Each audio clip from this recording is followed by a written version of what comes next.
I think back to the early days of my marriage with Lisa, as if they were part of some golden, hazy dream. She was the kind of woman who could walk into a room and instantly draw everyone's attention. Her smile infectious, her laughter bright. I believed we were the perfect couple. Love, passion, respect. It felt like we had it all, like we were living in a fairy tale. But life has a funny way of peeling back layers you never expected to see. I threw myself into my work, probably more than I should have. As a senior executive at a marketing company, my days were long, but I always told myself I was doing it for her. I thought every late night and all the sacrifices I made were for us. Lisa never once complained about the hours or the nights I left her alone. She'd always say, "It's all right, sweetheart. You're working hard for our future." And I believed her. I was so naive. The first signs of trouble came in small, almost unnoticeable ways. She was on her phone more, made excuses to go out by herself, and brushed me off when I suggested joining her. I started seeing late-night texts and overheard some hush phone calls, but I didn't want to come off as paranoid. I had faith in her, in us. How blind I was. While I was busting my back at work, Lisa was living a double life.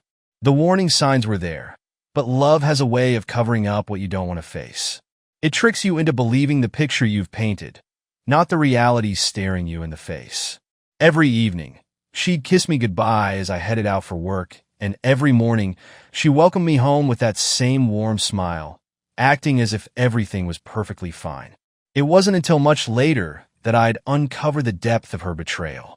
When I look back, I ask myself why I didn't confront her sooner, why I let those doubts simmer without acting on them. But the truth is, no one wants to face the idea that the person they love could betray them so completely. That is, until it all blows up in your face. It was a Tuesday, just a regular day, or at least it should have been. I'd forgotten my laptop at home and decided to swing by the house during my lunch break.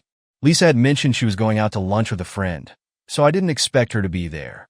As I pulled into the driveway, I noticed an unfamiliar car parked outside. It wasn't anyone I knew, none of our friends or neighbors. I brushed it off, thinking it must have been a friend she hadn't mentioned. But the moment I stepped inside, I felt it. Something was wrong. The air felt thick, heavy. As I walked toward the bedroom, I heard muffled voices. My heart started racing, my stomach dropping into a knot. I opened the door, and there she was. Lisa, in bed, with another man. My brain short-circuited. I just stood there, frozen in place, unable to wrap my head around what I was seeing. They didn't even notice me at first. When Lisa finally spotted me, her eyes went wide with shock. The guy scrambled out of bed, fumbling to grab his clothes. It was like I was watching it all happen from a distance, as if it wasn't really happening to me. No shouting, no screaming. I just turned around and walked out, feeling completely numb. Lisa didn't follow me. She didn't call, didn't text, nothing. I got in my car and drove off, my mind spinning with confusion and pain. The betrayal hit so fast and so deep, I didn't even know how to react. That night, I didn't confront her. Instead, I sat in my car for hours, parked in an empty lot, staring through the rain-streaked windshield, replaying what had just happened over and over in my mind. How could she do this?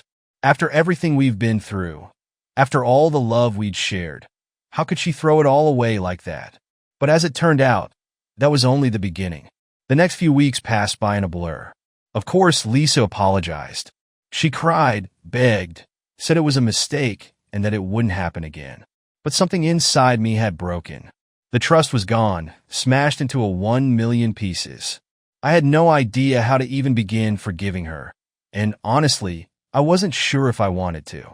I felt like a stranger in my own house, like the walls were closing in on me. But what happened next was something I never could have predicted. One evening, I came home to find 2 police officers waiting for me. Without hesitation, they arrested me on the spot, accusing me of domestic violence. I was completely stunned. Lisa had filed a complaint claiming I had assaulted her during one of our arguments.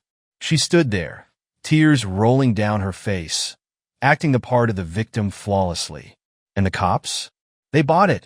That night, I found myself sitting in a cold cell, my mind spinning. How is this even real? I had never so much as laid a hand on her, never even raised my voice. But Lisa had woven such a convincing story. I was now caught in her web of lies with no way out. The next morning, I was released, only to return to an empty house. Lisa was gone, and most of our things with her. She vanished, leaving behind nothing but the bitter sting of betrayal. But she wasn't done with me yet. The following weeks turned into an absolute nightmare. Lisa filed for divorce, citing abuse as her reason. She claimed I had been controlling, manipulative, and violent throughout our marriage. The things she said in court were so outlandish that I couldn't believe anyone would take them seriously. But they did. My reputation was dragged through the mud. Friends, even family members, started pulling away, refusing to hear my side of the story. It felt like the whole system was stacked against me, and no matter what I did, I couldn't fight back. Lisa's lies painted me as some kind of monster, and no matter how hard I tried to show the truth, nobody was listening. But through all the pain, one thing kept me going: my need for revenge. I wasn't going to let Lisa get away with what she had done. She had destroyed my life, shattered everything I had worked for. But I wasn't about to let her walk away with the last laugh. I began to plot, carefully, knowing I had to bide my time and wait for the perfect moment. And when that moment came, I would make sure she paid for every single thing she'd done. The idea for the gift box came to me in one of those quiet, rage-filled moments. I had been drowning in my thoughts for months, replaying every detail of her betrayal. Lisa's affair had left me shattered, and her false accusations that landed me in jail had hollowed me out. But as I sat alone in the living room of the house we had once shared, surrounded by the remnants of a broken marriage, a plan began to form. It was simple at first. I just wanted her to know she hadn't won. Sure, she had humiliated me and turned me into a villain in everyone's eyes, but I still had one thing left: the truth. I knew things she didn't, things about her lover, Steve, that would flip her life upside down. But it wasn't enough to just let her hear whispers or rumors. No, I wanted it to hit her hard like a sledgehammer. So, that's when the idea of the gift box was born. The plan started with research. This wasn't going to be some haphazard revenge scheme. It needed to be calculated, precise. I hired a private investigator, a guy named Dave, who came highly recommended by someone we both knew. He was thorough, discreet, and most importantly, he knew how to dig up the kind of secrets people tried to bury. I laid out the whole situation to him, and he took it from there. In just a few weeks, Dave came through with everything I needed: details of Lisa's affair, proof of her financial ties to Steve, and the most damning piece of evidence: Steve wasn't just her lover. He was a professional con man. The guy had a trail of different aliases, a list of victims in various cities, and a well-rehearsed scheme of charming women, gaining control of their finances, and then bleeding them dry. Lisa wasn't special. She was just the latest in a long line of women who had fallen for his tricks. I couldn't help but feel a twisted sense of satisfaction as I combed through Dave's report. Lisa thought she was pulling all the strings, that she had the upper hand in both our marriage and the divorce. But she had no idea that the man she chose over me was using her the same way she had used me. In a way, it was poetic justice. Once I had everything laid out, I started planning how to deliver my gift. It had to be personal, something that would catch Lisa completely off guard. I chose her birthday. She'd be expecting flowers, maybe a card, or some meaningless present from a friend who still believed she deserved celebrating. But what she would receive was far from ordinary. The package itself was simple: a plain brown box, carefully wrapped, with no clue as to who sent it. I wanted her to open it out of curiosity, thinking it might be a peace offering or a gift from some admirer. Inside the box, I placed an elegant jewelry case. It was custom-made, polished wood with delicate inlays, something I knew would catch her eye right away. But the real surprise wasn't the box itself. Hidden within the velvet lining was a tiny recording device, set to start playing the second she opened the lid.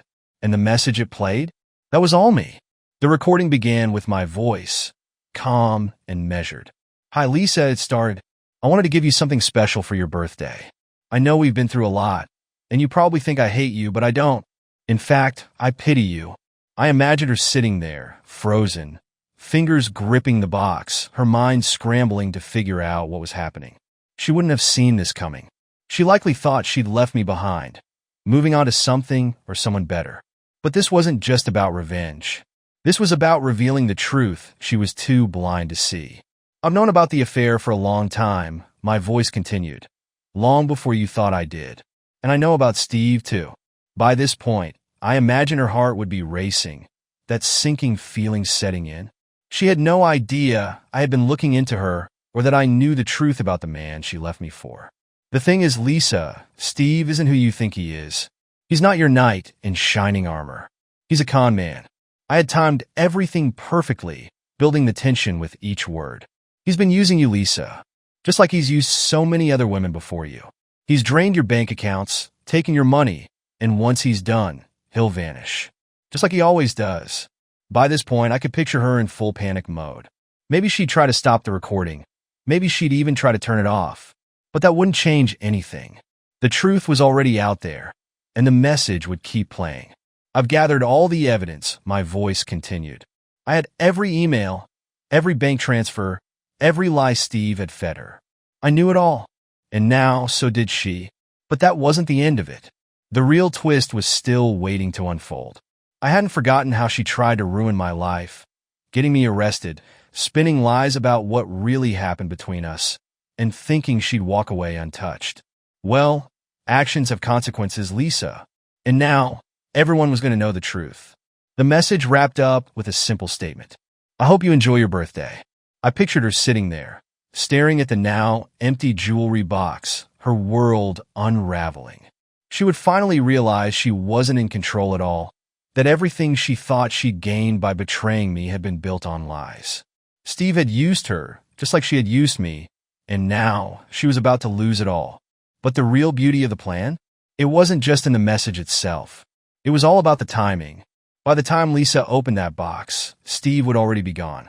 Dave had been tracking him for weeks, and we timed it perfectly. Steve had been slowly draining her accounts, planning his exit, and preparing to skip town. She had no clue, of course. She thought they were building a future together. But as soon as she heard that recording, she would realize the man she sacrificed everything for was just a criminal, and she was his latest victim. And as if that wasn't enough, I had one final card to play. The recording wasn't just for Lisa, it was evidence.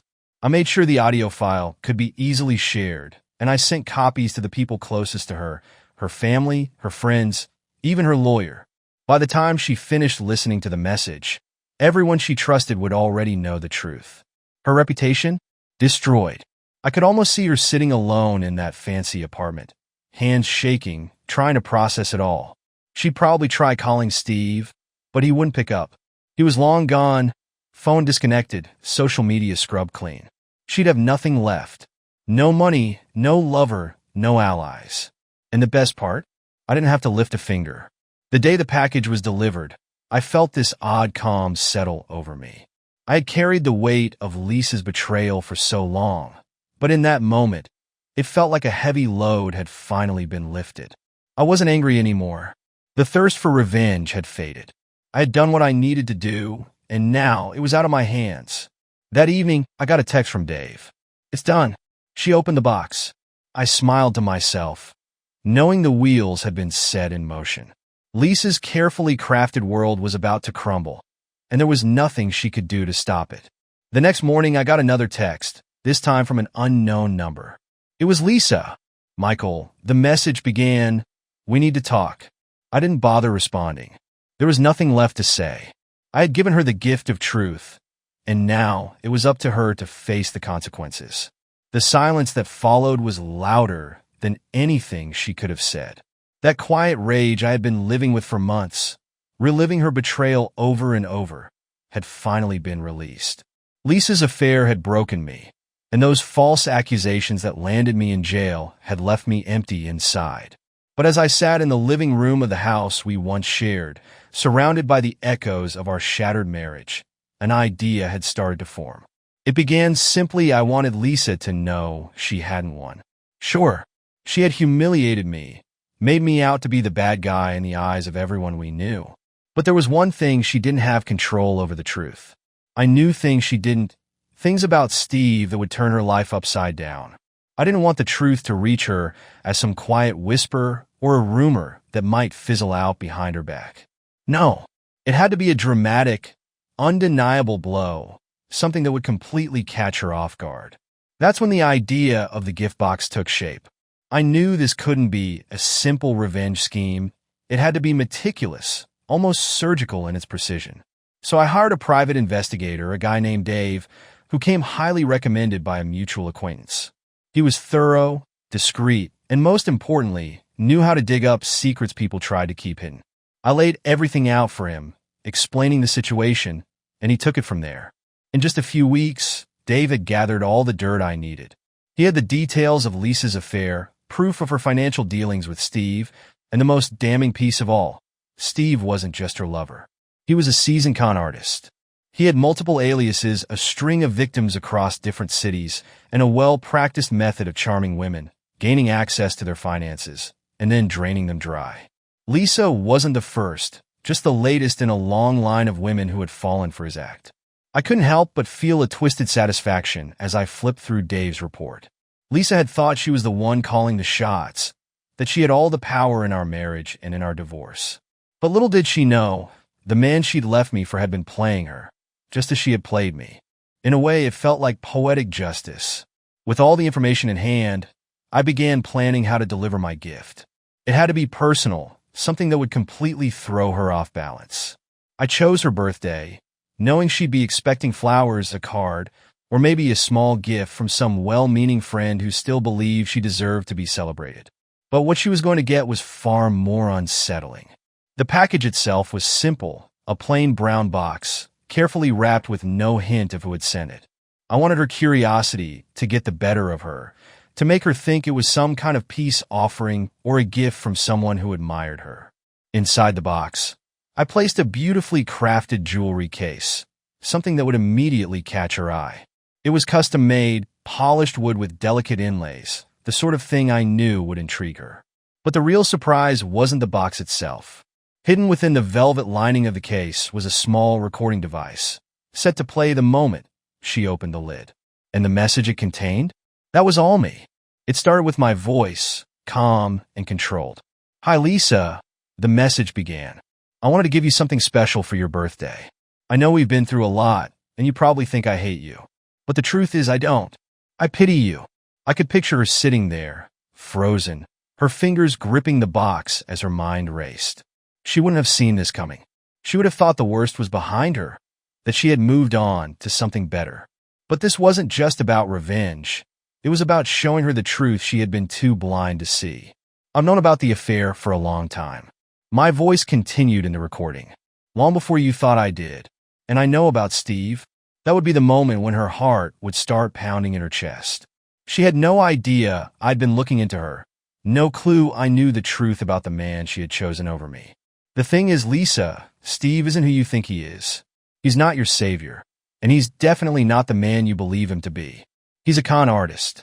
I had timed the message perfectly, building the tension with every word. "He's been using you, Lisa, just like he's used dozens of women before you.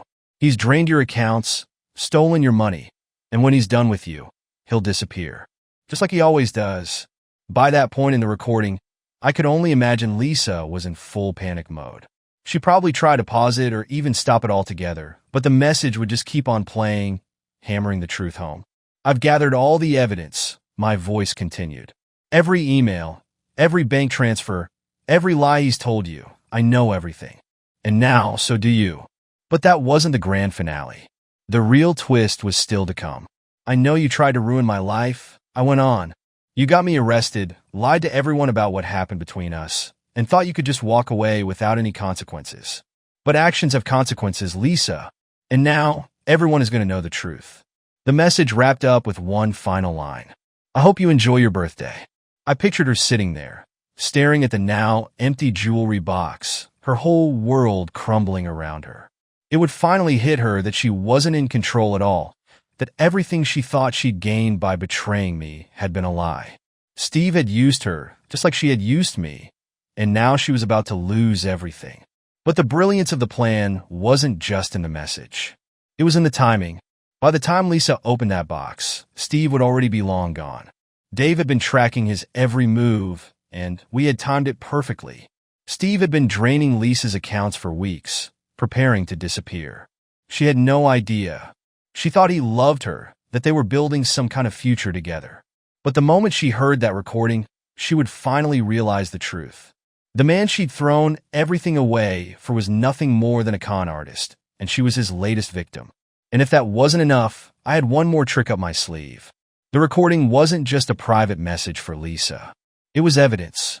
I made sure the audio file could be easily shared, and I sent copies to several key people in her life, her family, her closest friends, even her lawyer. By the time she finished listening to the message, those she trusted most would already know the truth. Her reputation? Completely destroyed. I could picture her sitting there, alone in her fancy apartment, hands trembling as she tried to process it all. She'd probably try calling Steve, but of course, he wouldn't answer.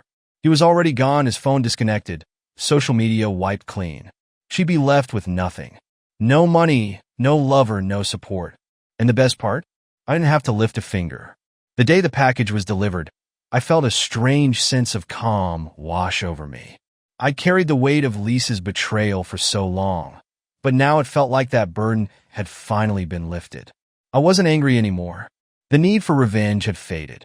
I had done what I needed to do, and now it was out of my hands. That evening, I got a text from Dave. "It's done," the message read. She opened the box. I smiled to myself, knowing the wheels were already in motion. Lisa's carefully constructed little world was about to collapse, and there wasn't a thing she could do to stop it. The next morning, I got another text, this time from an unknown number. It was Lisa. "Michael," the message began, "we need to talk." I didn't bother replying. There was nothing left to say. I had given her the gift of truth, and now she'd have to face the consequences. The silence that followed was louder than any words. In the weeks that passed, Lisa's life began to spiral out of control. I expected her to fight, to try and hold on to what little she had left, but it became clear pretty quickly that she was in way over her head. Steve hadn't just drained her accounts, he'd left her buried under a mountain of debt. Loans she had taken out in her name, believing they were for their future, were now hanging over her, and she hadn't seen it coming at all. Dave, the private investigator, kept me updated, sending regular reports and photos of Lisa's every move. It was like watching a slow-motion disaster unfold. She had to sell her car and most of her possessions just to keep up with the mounting legal fees. The apartment she had moved into after leaving me had been repossessed, and now she was living in a rundown studio in one of the roughest parts of town. But her troubles didn't end there. The police had begun investigating her finances, and it wasn't long before they uncovered the full extent of Steve's fraud. They tracked the money through a series of shell companies, all set up under Lisa's name. On paper, it looked like she was involved in the scam, even though she had no clue what was really happening. Soon, the media picked up on the story. Headlines like "Local Woman Linked to Con Artist Fraud Scheme" and "Victim or Accomplice" started popping up everywhere. Her reputation was in tatters. Friends who had stood by her during our divorce quickly distanced themselves, not wanting to be associated with the scandal. I watched from the sidelines, feeling a strange mix of satisfaction and pity. This was the same woman who had tried to tear me down, who had lied and manipulated without a second thought. And now, she was reaping what she had sown. Even with her life falling apart, Lisa never stopped trying to reach out to me. There were more calls, more desperate texts. I ignored every single one. I had moved on, or at least I was trying to. My life was heading in a different direction. I had started going to therapy, working through the pain, the betrayal, trying to rebuild myself from the wreckage of our marriage. It was slow, but I was making progress. Still, there was one last thing hanging over me, the final piece of the puzzle. I wasn't quite done yet. It was a cold, rainy afternoon when I saw her again. I hadn't planned on running into Lisa, but sometimes life throws things at you when you least expect it. I was at the grocery store, going about the mundane task of stocking up, trying to establish a normal routine again, one that didn't revolve around the chaos of my failed marriage. But as I pushed my cart through the parking lot, I spotted her. She was standing by the entrance, huddled under a small umbrella that barely kept her dry in the pouring rain. Her once stylish clothes were now wrinkled and worn, and her hair, which used to be so perfectly done, hung limp around her face. She looked nothing like the woman I used to know. Our eyes met for a brief moment, and I saw a flicker of recognition. For a second, I thought about turning around, walking the other way like I hadn't seen her. But something kept me rooted in place. She started walking toward me, slow and uncertain, as if she wasn't sure what to say after everything that had happened. "Michael," she said softly when she finally reached me. Her voice was quiet, almost as if she was afraid of what I might say. I didn't respond right away, just looked at her, waiting. I could see the toll of the last few months written all over her face. She looked exhausted, broken, like someone who had lost everything. I just wanted to apologize," she finally said, her voice shaking. "For everything. I know it's too late, and I don't deserve your forgiveness, but I need you to know that I'm sorry." As I listened to her words, a strange mix of emotions swirled inside me. Part of me wanted to accept her apology, to let it all go and move on. But another part of me, the part that still carried the hurt and anger, couldn't forget what she had done. "I've already forgiven you, Lisa," I said, my voice steady but firm. "But that doesn't mean I'll ever forget." She nodded, her eyes welling up with tears. She looked so small and defeated, standing there in the rain, and for a brief moment, I almost felt sorry for her. "I never meant for it to go this far," she whispered. "I never wanted to hurt you like this." I sighed, feeling the weight of everything that had happened pressing down on me. It had been months since the day I discovered her betrayal, and in that time, I had cycled through every emotion possible: anger, sadness, regret. But now, standing in front of her, I realized that I didn't feel anything anymore. I was numb. "Lisa," I said quietly, "you made your choices. Now you have to live with them." She nodded again, a single tear rolling down her cheek. Without another word, she turned and walked away, fading into the rain. And just like that, she was gone. In the weeks that followed, I found myself thinking less and less about Lisa. The anger, the hurt, the betrayal, all of it started to fade into the background as I focused on rebuilding my life. I had been so consumed by what she'd done, by the need for revenge, that I had forgotten what it felt like to live without that weight on my shoulders. The therapy sessions were helping. I was learning to let go of the past, to stop letting Lisa's actions define who I was.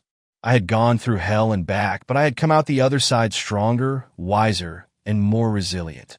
For the first time in a long while, I felt like I was in control of my life again. The gift box I sent her had been a turning point, not just for her, but for me too.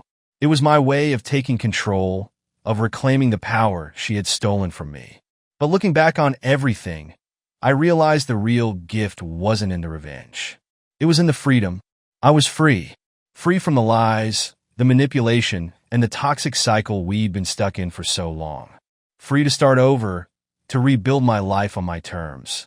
That, I understood, was the greatest gift of all. I had spent so long chasing revenge, but in the end, it wasn't about getting even. It was about letting go. As the weeks turned into months, I started to focus on the things that truly mattered: my career, my friendships, my own happiness. I began traveling more, exploring new places, and experiencing new things. I even started painting again, something I hadn't done since before Lisa and I met. It was like rediscovering a part of myself that I had lost along the way. And with each passing day, I felt more like myself again. There were still moments when Lisa crossed my mind. I'd wonder where she was, if she had managed to piece her life back together. But those moments were fleeting, and they no longer had the hold over me that they once did. One evening, as I sat on the porch of my new home, watching the sun sink below the horizon, a letter arrived in the mail. It was from Lisa. I hesitated before opening it, unsure of what to expect. The letter was brief, just a few lines in her familiar handwriting. "Michael, I wanted to thank you, not for what you did, but for what it taught me. I've lost everything, but in losing it all, I've learned something about myself. I'm not the person I thought I was, and for that I'm sorry. I hope you found peace. Lisa." I stared at the letter for a long time, letting the words sink in. I wasn't sure how to feel, but in the end, I realized it didn't matter. I'd already moved on. I folded the letter and set it aside, turning my attention back to the sunset. The sky was ablaze with shades of orange and pink, casting a warm, golden glow over everything. It was beautiful, and as I sat there, watching the day fade into night, I knew my story wasn't over, it was just beginning.